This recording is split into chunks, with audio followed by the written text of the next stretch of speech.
ለማውራት ነበር የመጣ ነው። ግን ሙሐመድ በጀነቱ ሱረል ዐይኖች ምናምን አላህ ምናምን እንደዚህ አሽለማንኛው እኛ ነቢያቶቻችን የሰበኩት ማን ነው የሚለውን በቁርአን እንዲሁም ደግሞ እርሱ ነቢያቶች የሰበኩት በመጽሐፍ ቅዱስ ላይ ያ አምላክ ማን ነው የሚለውን ሊያሳውቀን ነበር። ገብቷችኋል አይደል? እግዚአብሔር ነው ብሎናል። ነቢያቶች እግዚአብሔር ብለው የሰበኩበትን አንዴ ያሳየናል። ያሰው ገብቷችኋል?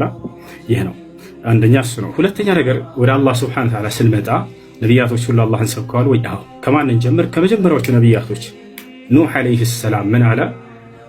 ወለቀድ አርሰልና ኑሐን ኢላ ቀውሚሂ ፈቃለ ያ ቀውሚ ዕቡዱላህ። ኑህ ምን አለ? ህዝቦቼ ሆይ አላህን በብቸኝነት ተገዙ፣ ማለኩም ምን ኢላሂን ገይሩሁ፣ ከእርሱ ውጭ ሌላ አምላክ ማንም የላችሁም እያለ ተናገረ። ከዚያ ቀጣይ ማንን እንሂድ? እነ ሁድ፣ እነ ሷሊሕ። እነዚህን መጽሐፍ ቅዱስ ስለማያውቃቸው እነዚህ ታላላቅ ነቢያቶች ወደ ቀጣዮቹ ነቢያቶች እንሂድ። ወደ አብርሃም እንሂድ።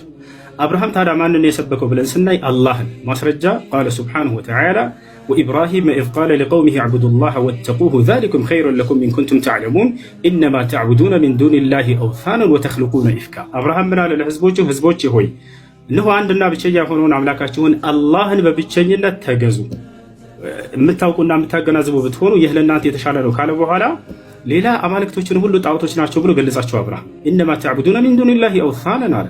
እነዚያ ከአላህ ውጭ የምትገዟቸው ሁሉ ጣዖቶች ናቸዋል። ስለዚህ ማነው አምላክ አለ? አላህ ነው ብሎ ተናገሩ። ከዚያ በኋላ እነማን እንሂድ? ነቢዩ ዒሳ ዓለይሂ ሰላም ወይንም ነቢዩ ኢየሱስ። እርሱ ምን አለ? ወኢነላሃ ረቢ ወረብኩም ፈዕቡዱሁ ሃዛ ሲራጡን ሙስተቂም። ያው ነቢያቶች ሁሉ አምላካቸውን ያሳውቃሉ። የእኔም ጌታ የእናንተም ጌታ እርሱ አላህ ብቻ ነው፣ እርሱም በብቸኝነት ተገዙት፣ ይህ ነው ቀጥተኛው መንገድ አለ።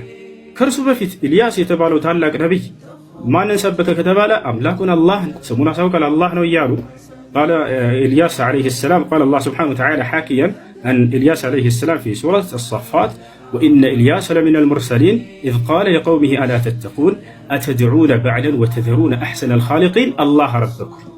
ኢልያስ ከነቢያቶች መካከል ነው ካለ በኋላ ምን አለ? አላህ ነው ጌታችሁ፣ ወረበ አባኢኩሙል አወሊን፣ የቀደሙት የአባቶቻችሁም አምላክ እርሱ አላህ ነው እያለ አስተማረ ማለት ነው። ይህ ነው እንግዲህ ነቢያቶች አምላክ